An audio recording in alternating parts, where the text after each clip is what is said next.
Hello everyone, you're in the office with Joseph Skoda. Today my office is actually outside the Home Depot in Santa Maria, California, where we're fortunate enough to help build a tiny house, a workshop going on, where there's probably close to 50, 60 people from not just California, but all around the U.S. putting together something big.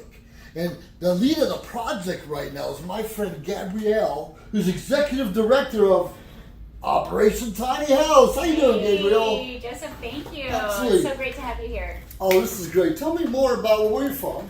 So I am from the Northwest, and Operation Tiny Home is currently headquartered in Oregon. Oregon. Yes. So you grew up in the Northwest? I grew up in Seattle. I am a Northwest girl. I actually have spent some time, 7 years in New York City in Manhattan, and then I actually launched Operation Tiny Home originally in Grass Valley, California. So I've done some time in a lot of different places. Okay. I was wondering, I thought you did not like the warm weather. You Oh, kind of no, like it up I north love, a little no, bit. I like the warm weather. You like the warm Oh, weather? Yeah, I do. I know, this place grows on you after a while. Yes, it does. Well, tell us a little bit about what got you involved in the Tiny Home Project and what you're doing now. Sure, absolutely. Well, Operation Tiny Home started as a project where I wanted to support a family friend who is a veteran. And it was actually my mom who reached out and shared with me that he was living in a situation that, as we discovered, was really unacceptable and very unhealthy. And so we decided we were going to do what we could to help him.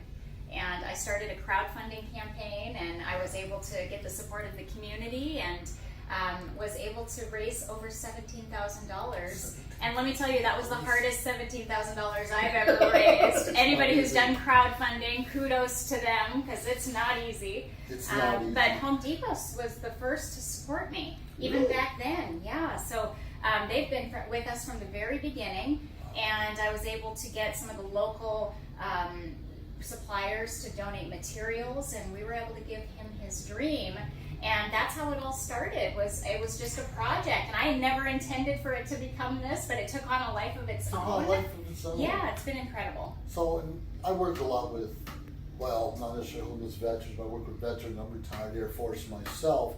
But I know a lot of people who are in dire straits, just want shelter of some sort. It doesn't matter what it is, just sort of out of the elements, and you feel safe and secure. And obviously you're doing that. How long have you been doing this, you say? So we started it in 2014. 2014. Yeah. A few years ago. Yes, a little over ago. 5 years. So it's been a wild ride. And we've helped to launch 9 different housing communities all across the nation. Communities. This is our 17th home. We have launched our Building a Better Future for Veterans program, our Native American housing program. We have a tool distribution program where we just sent over $70,000 worth of tools to the Bahamas to help for their rebuild efforts after Hurricane Dorian. And that's through our partnership with Milwaukee Tool. So we also have an incredible partnership with Sutter Home Family Vineyards where we're doing down payment assistance grants.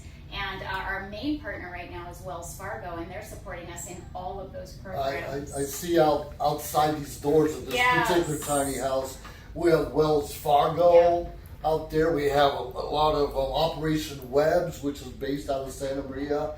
It's kind of co-sponsored. Well, this is actually how it all began for us being here. Was Sandy Blair, who is the founder and executive Air Force veteran. Yes, she is. So she was actually somebody who came to one of my workshops, and she came to a workshop that was in Sacramento 2 years ago.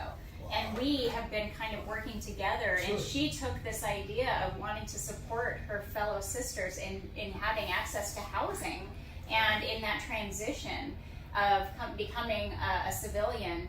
And she really has just blown it up. And so we're here to be able to support her in launching the tiny housing component of her organization. I've probably known Sandy a couple years myself, and when she first mentioned this to me, how she wants to not just build tiny homes, but build tiny homes for homeless female veterans. That's a huge deal. Yes, it is. Tell us a little bit about what's going on outside these doors and how the different communities and organizations got together and doing what they're doing. Well, what we do is we come together, we teach carpentry and construction skills. And while we're teaching those skills to the people that are participants in our workshops, we're actually building a home that is then used to support someone in their community. So it's really powerful. I always say, you know, we may be building homes, but what we're actually building is community. And it's really powerful. And the workshops can be incredibly healing. A lot of times veterans are dealing with, when they come out of the military, they miss that camaraderie, they miss that feeling of having purpose. And so oftentimes, depending on the community we're working with, there can be a real healing component. And I've seen and witnessed the most incredible miracles happen in those 3 days. It really is powerful. So most of your workshops 3 days long? Most of them are, yes. We come in and we will do a component of a build. So you can't build an entire home, because our homes are not shelters. They're intended to be permanent housing. Sure. And so they have all the amenities you would find in a full-size house. And so we have, not all of them do, but many of them. We really like to work and find out with the partner we've worked with, what their needs are. And so with, for example, the home that we're building here, it's going to have a kitchen, full-size bathroom, a bathtub. I'm helping put the flooring in right now. I'm kind of dirty. It's a lot of fun. So in this situation, you know, we have the ability for her to utilize this home and give someone a kind of a more permanent housing support. And they have all those amenities that will give them that comfort that they're looking for. I know most of the tiny homes I see are built on trailers, basically. Now, I know you towed this here from somewhere. Where did it come from? So originally this home was a workshop that we did in Oklahoma. So we had supported a group in Oklahoma and got together with a number of veterans there. And we started it as a dry-in project. And so what a dry-in means is from the outside looking in, the home is complete.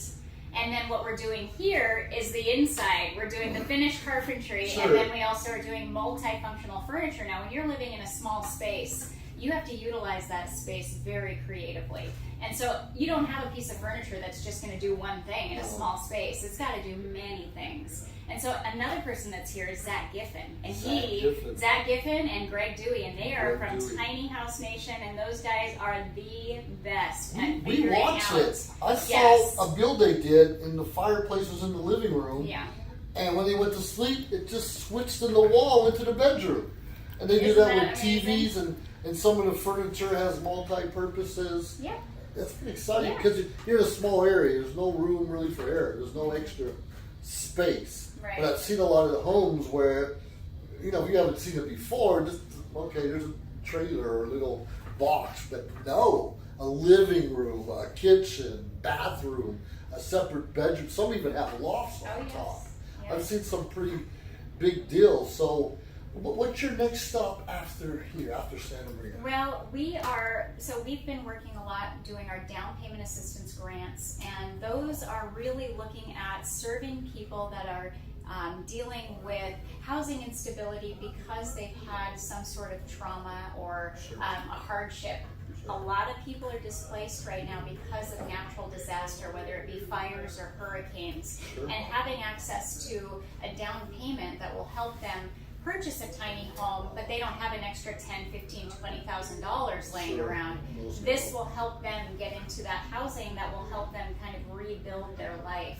So that's a big program that we're really focusing on launching. Now, what are some of the struggles that you have with these? I know some counties are just now allowing them to be in the backyards and other places. What are some of the challenges you have of putting someone in one, besides money? Yeah, well, the biggest issue is policy and having the local support of zoning laws.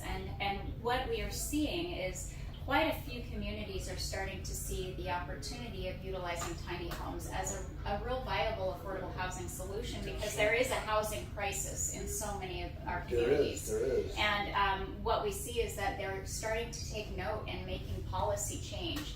And we're really being advocates in that conversation. We really want to see change at the level of policy, because that's where we're going to get the greatest impact. Really, is having access, giving people the choice. Tiny home living isn't for everybody. Not everybody can do it, and that's okay. That's but okay. For those people that see it as being a lifestyle that they want, it would just open up the doors to a whole new world for them. It's a world of freedom, and it's a rich life for those people. What I've noticed watching Zach on TV and other places is the communities, they often, maybe a dozen different tiny houses, but they'll have a farm, they'll have maybe a community center, maybe if they're way out in the middle of nowhere on transportation back into town. That's a big deal. That's real exciting. Okay. So anyways, Gabriel, I appreciate you so much. Give a shout out. How can people find you?